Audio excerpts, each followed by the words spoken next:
ইস্তাখিরুনা সাআতাও ওয়ালা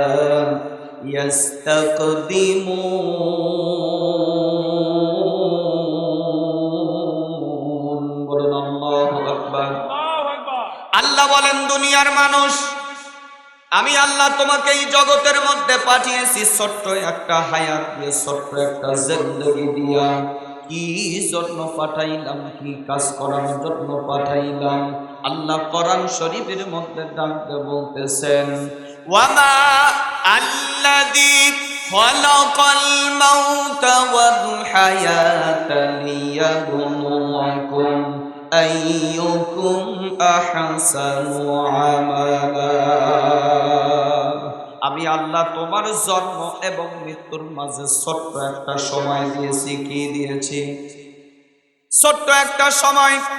কারো জন্য 10 বছর, কারো জন্য 20 বছর, কারো জন্য 50 বছর, কারো জন্য 100 বছর হায়াতি জিন্দেগি দিয়ে তোমাকে এই জগতের মধ্যে প্রেরণ করেছি। দুনিয়ার মানুষ, খুব গভীর মনোযোগ দিয়ে একটা কথা শুনে যান, হয়তো হতে পারে আজকে এই ছোট মানুষের মুখের ছোট্ট একটা ভাষ্য, ছোট্ট একটা কথা আপনার জীবন পরিবর্তন করে দিতে পারে। ছোট্ট একটা কথা আপনাকে জান্নাত পর্যন্ত নিতে পারে ইনশাআল্লাহ। পারে, বিশ্বাস হয়? ছোট্ট একটা জিন্দেগি, অল্প সময়, আখিরাতের জগতের তুলনায়, আখিরাতের সময়ের তুলনায় আল্লাহর পয়গম্বর তার পবিত্র জবানিতে বলেছেন, আখিরাতের জমানার তুলনায় এই দুনিয়াটা 2.5 থেকে 3 মিনিটের হায়াতি জিন্দেগি তোমার।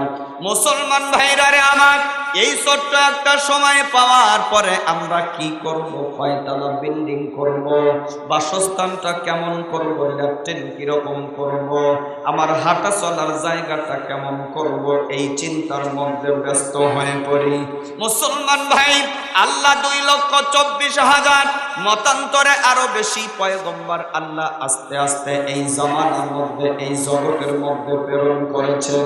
একটাই উদ্দেশ্য, এই নবীগুলো অন্ধকার থেকে মানুষগুলোকে টেনে হেসে আলোকিত জীবন দিবে।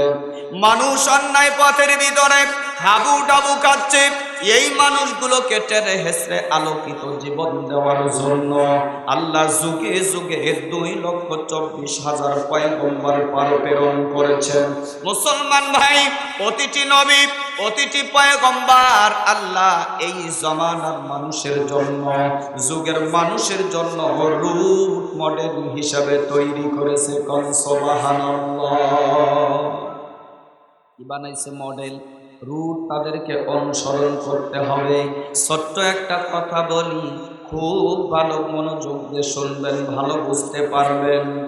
আমাদের নাম করা একজন নবী, নবীটার নাম হযরতে মূসা আলাইহিস সালাতু ওয়াস সালাম। মূসা পয়গম্বরকে চেনে না এমন মানুষ আমার মনে হয় আল্লাহর জগতে আছে কি?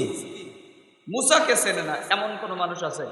বিশেষ করে যারা কোরআন শরীফ পড়া জানে, কোরআন শরীফ কে?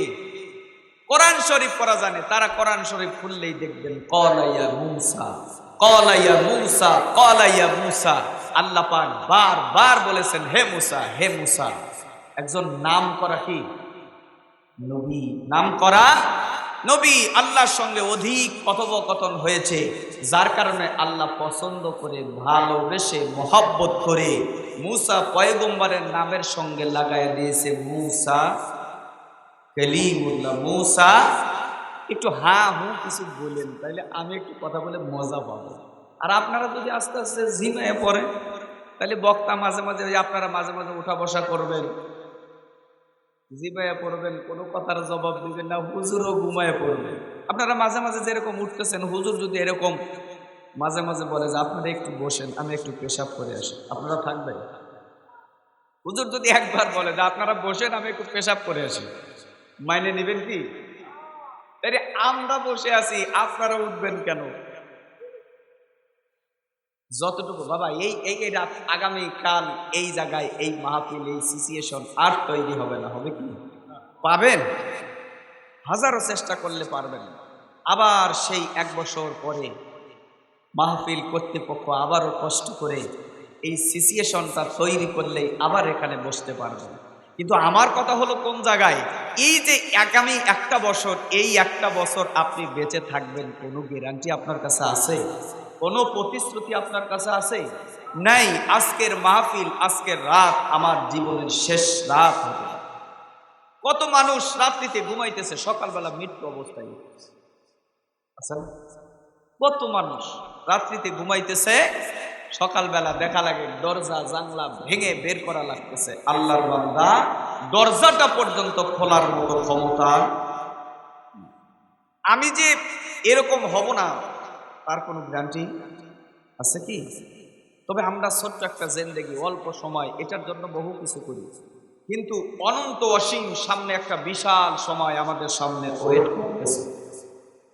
জ্ঞানী ব্যক্তি ওই ব্যক্তি, শিক্ষিত ব্যক্তি ওই ব্যক্তি, বুদ্ধিমান মানুষ ওই ব্যক্তি, যেই ব্যক্তি এই ছোট্ট জায়গা থেকে, ছোট্ট একটা সময় থেকে অনন্ত অসীম, যার শুরু আছে শেষ নাই, এই জায়গার জন্য এখান থেকে কিছু ইনকাম করে নিয়ে যাচ্ছে। সেই হলো কি? বুদ্ধিমান। সেই হলো যার কথা বলতেছিলাম, মুসা কালিমুল্লাহ আল্লাহর সঙ্গে অধিক কথোপকথন করতেন। মুসা আলাইহিস সালাতু ওয়াস সালাম কথা বলতেন, তুর পাহাড়ের ভিতরে গিয়া আল্লাহর সঙ্গে কথোপকথন হতো। এটা আমরা সকলেই জানি না? আল্লাহর পয়গম্বর, আল্লাহর বন্ধু মুসা তুর পাহাড়ে কথা বলার জন্য রওনা হয়েছে। রাস্তার মধ্যে বসে বসে দেখতেছেন একজন বৃদ্ধ মহিলা কান্না করতেছে। কি করতেছে? একজন মহিলা কান্দে। আল্লাহর পয়গম্বর মুসা তার গন্তব্যস্থলের দিকে যাওয়া বাদ দিয়া, আল্লাহর বান্দি বৃদ্ধ মহিলা কান্না করতেছে, মহিলার পাশে গিয়ে ডাক দিয়ে বলতেছে, মা তুমি কি জন্য কান্না করো? কান্না করার কারণটা কি জানতে পারি? আল্লাহর পয়গম্বর মুসা এমন করে ডাক যখন দিল, আল্লাহর বান্দি ডাক দিয়ে বলতেছেন, মুসা কান্না করার পিছনে আমার দুইটা কারণ। কয়টা কারণ? আল্লাহর বান্দি ডাক দিয়ে বলতেছে, মুসা আমি দুইটা কারণে কান্না করতেছি। আল্লাহর পয়গম্বর মুসা ডাক দিয়ে বলে, দুইটা কারণ কি, আমি কি একটু জানতে পারি? আল্লাহর বান্দি ডাক দিয়ে বলতেছেন, বাবা মুসা, এক নাম্বার কারণ হলো আমার কোলের সন্তান, আমার কোলের বেটা আজ দুনিয়া থেকে বিদায় নিয়ে চলে গেছে। বেটা হারা ব্যথায়, সন্তান হারা ব্যথায় আমি মা কান্না করতেছি। আল্লাহর পয়গম্বর মুসা ডাক দিয়ে বলে, মা তোমার সন্তান, কোলের সন্তান কয়? হ্যাঁ। বয়স কয়দিন? আল্লাহর নবী মুসাকে ডাক দিয়ে বলতেছে, বেটা আমার সন্তানের বয়স কেউ বলছে 6 মাস, কেউ বলছে 6 বছর, কেউ বলছে 60 বছর। সুবহানাল্লাহ বলি। বিভিন্ন মতে বিভিন্ন ভাবে পাওয়া যায়। আল্লাহর পয়গম্বর মুসা ডাক দিয়ে বলতেছি, তোমার সন্তানের বয়স 60 বছর, এই সন্তানটা আবার কোলের সন্তান কেমনে হয়? একদম আমার ছোট সন্তান, বয়স 60 বছর। চিন্তা করছেন? বয়স 60 বছর, মা বলতেছে আমার কোলের সন্তান। কিসের সন্তান? কোলের সন্তান। আল্লাহর পয়গম্বর মুসা বলেন, 60 বছর বয়স, তারপরেও তুমি তোমার সন্তানকে কোলের সন্তান বলতেছো। মা এমন একটা জামানা আসবে, এমন একটা সময় আসবে, এমন একটা যুগ আসবে, যেই যুগের মানুষ বাঁচবেই 50 থেকে 60 বছর। 50 থেকে 60 বছর। এখন আমরা কয় বছর বাঁচি? পুরো পৃথিবীর গড় আয়ু, বিশেষ করে বাংলাদেশকে, বাংলাদেশ, মায়ানমার, এই যে এই এলাকাটা গড় করতে গিয়ে ওনারা বলছেন এখনকার মানুষের গড় আয়ু হলো 60.8। তার মানে 60-এর একটু কি বেশি, 60-এর একটু বেশি। তবে বেশিরভাগ মানুষই দেখা যায় 40 বছর পার হইলে দেখা যায় আর চোখে দেখে। 40 বছর পার হইলে। আপনাদের বৃদ্ধ মানুষ যারা আছেন তাদের হিসাবটা আলাদা, কারণ আপনারা যে বিলের কই মাছ, যে দেশি মাছগুলো খাইছেন ওগুলো আমরা চোখেই দেখি না, আমরা বাঁচবো কেন? আমরা যা খাই 20 বছর পার হইলে আমরা আর চোখে দেখি, কিন্তু 100 বছরেও আপনাদের চোখের পাওয়ার নষ্ট হয় না। কারণ হলো কি? আল্লাহ প্রদত্ত নিয়ামতগুলো আপনারা একেবারে ভক্ষণ করেছেন, করেন নাই? করেছেন, কিন্তু আমরা তো সেগুলো পাই না। পাই কি? আল্লাহর রহমত থেকে আমরা ধীরে ধীরে সরে যাচ্ছি। আল্লাহর নিয়ামতের শুকরিয়া আদায় করি না। আল্লাহর দেয়া জিনিস ভক্ষণ করার পরেও গুণকীর্তন করি না, যার কারণে আল্লাহ আমাদের থেকে আস্তে আস্তে নিয়ামতগুলো কি কেড়ে নিচ্ছে। বিশ্বাস হয়? এই যে শীতের দিন আপনারা ভালো বলতে পারবেন, আগে মা চাচিরা রাত্রিতে তরকারি রান্না করে রাখছে, সকালবেলা দেখা যায় সেটা কি চাপা ধরে গেছে। সেই মাছ আছে, সেই তরকারি আছে, সব আছে, কিন্তু এখন আর চাপা ধরে না। ধরে কি? কেন? সবই তো আছে। সবচেয়ে আমার একটা জিনিস আমার দিমাগের ভিতরে লাগে, সেটা হলো কি, এত সুন্দর পেয়ারা ফলগুলো আপনারা জীবনে কোনোদিন শুনছেন যে পেয়ারা ফলের ভিতরে পোকা? কোনোদিন শুনছেন? এই 2-3 বছর যাবত দেখা যাচ্ছে পেয়ারাটা দেখতে সুন্দর, এত সুন্দর চেহারা, অথচ কি ভিতরে আপনি ভেঙে দেখবেন শুধু পোকা আর পোকা। আল্লাহ বলে, বান্দা লা ইন শাকারতুম লা আযীদান্নাকুম ওয়া লা ইন কাফারতুম ইন্না আযাবি লাশাদীদ। তুমি আমার নিয়ামত আদায় করবে, নিয়ামতের শুকরিয়া আদায় করবে, আমি আল্লাহ আস্তে আস্তে তোমার নিয়ামত আরো বাড়াই। আর নিয়ামত থেকে সরে যাবে, ওয়ালা ইন কাফারতুম, কুফরি করবে, অস্বীকার করবে যে আল্লাহ তোমার কিছু খাইও না, পরিও না। গরু আছিল পালে 2টা, 20-40 লিটার দুধ দিত, এইটা দিয়ে আমি সংসার চালাচ্ছি, তোমার কিছু খাই না। এইরকম অস্বীকার যদি করে বসি, মুসলমান ভাইরা রে আমার, যুবক বন্ধু, আল্লাহ কোরআন শরীফের ভিতরে ডাক দিয়ে বললেন, দুনিয়ার মানুষ, আমার নিয়ামত পাওয়ার পরেও যদি তুমি নিয়ামত থেকে সরে যাও, কুফরি করো, আমি আল্লাহ ঘোষণা দিলাম ইন্না আযাবি লাশাদীদ, আমি আল্লাহ তোমাকে কঠিন আযাবের মধ্যে গ্রেফতার করব। মুসলমান ভাই, আস্তে আস্তে নিয়ামত থেকে সরে যাচ্ছি, আল্লাহর ইবাদত থেকে সরে যাচ্ছে। ওই যে বলছি, ছোট্ট একটা সময় আল্লাহ আমাকে দিয়েছে, আপনাকে দিয়েছে একমাত্র তার ইবাদতের জন্য, তার ইবাদত করার জন্য। কিন্তু ইবাদত থেকে যত সরে যাচ্ছি, আল্লাহ থেকে যত দূরে সরে যাচ্ছি, আল্লাহ থেকে যত দূরে আমরা মুখ ফিরাইয়া নিচ্ছি, আল্লাহ আমাদের থেকে ও রহমতগুলো ফিরাইয়া নিচ্ছে, বরকতগুলো ফিরাইয়া নিচ্ছে। বিভিন্ন ধরনের অসুখ বিসুখ দিয়া, ডায়াবেটিস দিয়া, অ্যাজমা রোগ দিয়া, অ্যালার্জি দিয়া, বিভিন্ন ধরনের অসুখ বিসুখ দিয়া আল্লাহ রব্বুল আলামিন আমাদের এই জগতের মধ্যেই শাস্তি দিচ্ছেন।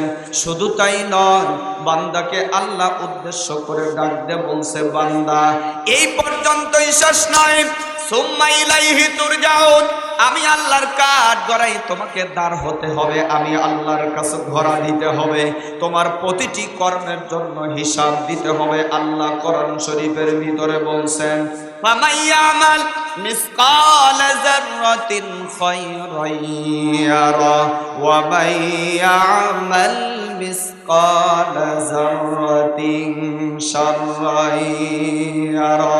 তুমি বিন্দু পরিমাণ অন্যায় করেছো, পাপ করেছো, এর জন্য আমি আল্লাহর কাঠগড়ায় দাঁড়াইয়া তোমাকে হিসাব দিতে হবে।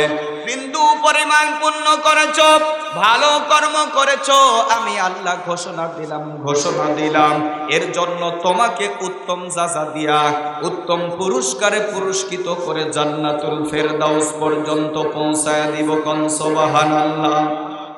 এই কথাটাও আল্লাহ কোরআন শরীফের ভিতরে ডাক দিয়া বলছেন। আল্লাহ বলেন, ইন্নাল্লাযীনা আমানু ওয়া আমিলুস সালিহাত কানাত লাহুম জান্নাতুল ফিরদাউসি নুজুলা। আল্লাহ ডাক দিয়া বলেন, দুনিয়ার মানুষ, সৎ কর্ম করছো, ঈমান আনয়ন করার পরে ভালো কর্ম করেছো, আমি আল্লাহ পুরস্কার হিসাবে তোমার জন্য একটা পুরস্কার বাজেট করে দিয়েছি। এই পুরস্কারটার নাম হলো জান্নাতুল ফিরদাউস। কোন সুবহানাল্লাহ। এখানে ছোট্ট একটা ওয়ার্ড ব্যবহার করা হয়েছে, নুজুলা শব্দ ব্যবহার করা হয়েছে, তাফসীর কারকগণ সকলে একমত পোষণ করেছেন। এই নুজুলা ছোট্ট একটা অর্থ দিয়া, ছোট্ট একটা শব্দ দিয়া আল্লাহ বুঝাইছেন এই জান্নাতটা আমি আল্লাহ তোমাদের নামে একদম রেজিস্ট্রি করে দিব, রেজিস্ট্রি করে দিব। কেউ তোমারে এই জান্নাতুল ফেরদাউস থেকে বের করে দিতে পারবে কোন সুযোগ আছে কি? ছোট্ট একটা ওয়ার্ড দিয়া, ছোট্ট একটা বিষয় দিয়ে আল্লাহ বুঝাইয়ে দিয়েছেন যে আমি আল্লাহ তোমাকে জান্নাতুল ফেরদাউস লিখে দিয়েছি, একদম রেজিস্ট্রি করে দিয়েছি। আমি আল্লাহ তোমাকে এমন একটা জান্নাত দিলাম যেখান থেকে বের হওয়ার কোনো সুযোগ নাই, কেউ তোমাকে বের করে দিবে না। মুসলমান ভাই, সকল মানুষে আমরা মরে যাব, সকল মানুষই এই জগৎ থেকে চলে যাব। একটা মানুষও থাকার মতো কোনো সুযোগ নাই। থাকার মতো সুযোগ কি আছে? আপনিও যাবেন, আমিও যাব। প্রতিটি মানুষ আল্লাহর কাছে ধরা দিতে হবে, এই জগৎ থেকে বিদায় নিয়ে পরপারে পাড়ি জমাইতে হবে। মুসলমান ভাই, আল্লাহ এই জামানা, এই যুগের সিস্টেম অনুযায়ী আমি এক সময় ছোট্ট ছিলাম, আস্তে আস্তে বড় হলাম, এরপরে বিবাহ করতে হবে, এরপরে আমরা বয়স্ক হয়ে যাব, এরপরে মৃত্যুবরণ করব। এটা হলো দুনিয়ার একটা সিস্টেম। যদিও যাওয়ার কোনো বয়স নাই, আসার কোনো সিস্টেম আছে, কিন্তু যাওয়ার কোনো সিস্টেম নাই। ছোট্ট একটা আয়াতে কারিমা তেলাওয়াত করেছি। আল্লাহ বলেছেন, ইজা জাআ আজালুহুম ইস্তাগফিরুনা সাআতাও ওয়া লা ইস্তাকদিমুন। যার মৃত্যুর সময় যেটা আল্লাহ নির্ধারণ করে রেখেছে, এক সেকেন্ড এদিক সেদিক করা হবে না। বলেন ঠিক কিনা? ছোট্ট একটা উদাহরণ যেটা আমি বলতেছিলাম, নাম করা একজন আল্লাহওয়ালা, নাম করা একজন ওলি হাসান বসরি, তার শিষ্য ছিল রাবেয়া বসরি। হাসান বসরি এবং রাবেয়া বসরি দুইজনেই কথোপকথন করতেছেন। ওস্তাদ এবং শাগরাতের মধ্যে কথোপকথন হচ্ছে, বিভিন্ন ধরনের আলোচনা হলো, বিভিন্ন ধরনের কথা হলো। এক পর্যায়ে ওস্তাদ হাসান বসরি তার শিষ্য রাবেয়া বসরিকে ডাক দিয়ে বলতেছে, রাবেয়া বসরি, বহু কথা হলো, একটা কথা আজকে আমি তোমার কাছে জানতে চাই, তোমার কাছ থেকে জানতে চাই। রাবেয়া বসরি ডাক দিয়া বলে, ওস্তাদজি, আমার হুজুর, আপনি কি কথা জানতে চান? কি কথা জানতে চান আপনি একটু বলেন, আমি শুনতে চাই। রাবেয়া বসরি ডাক দেয়, কি কথা জানতে চান আপনি একটু বলেন। এবার হাসান বসরি ডাক দিয়ে বলে, রাবেয়ার একটা কথা জানতে চাই, সেটা হলো, তোমার তো বয়স অনেক হয়ে গেল, প্রায় 40-এর কাছাকাছি বয়স হলো, তুমি কি বিবাহ করবে না? কি করবে না? তুমি কি বিবাহ করবে না? রাবেয়া বসরি ডাক দিয়ে বলতেছি, বিবাহ করব, কিন্তু 4টা জিনিসের টেনশনে, 4টা জিনিসের কারণে আমি বিবাহ করতে পারতেছি না। হাসান বসরি ডাক দিয়া বলে, কি 4টা বিষয়? কি সেই 4টা বিষয় একটু বলবা? 1 নাম্বার, রাবেয়া বসরি ডাক দিয়া বলতেছে, এই টেনশনের কারণে আমি বিবাহ করি না। ওস্তাদজি ডাক দিয়া বলতেছে, 1 নাম্বার কি? রাবেয়া বসরি ডাক দিয়া বলতেছে, ওস্তাদজি 1 নাম্বার হলো, আমি তো মরে যাব, এই জগৎ থেকে চলে যাব, যে কোন সময় আমার মৃত্যু হবে। কখন বা আজরাইল আমার কাছে চলে আসে, আমার জানটা কবজ করে নিয়ে যায়। ওই দিন আমি ইমানি হালাতে মরব না বেঈমান অবস্থায় মরব। আমি যদি ইমানি হালাতে না মরতে পারি, বেঈমান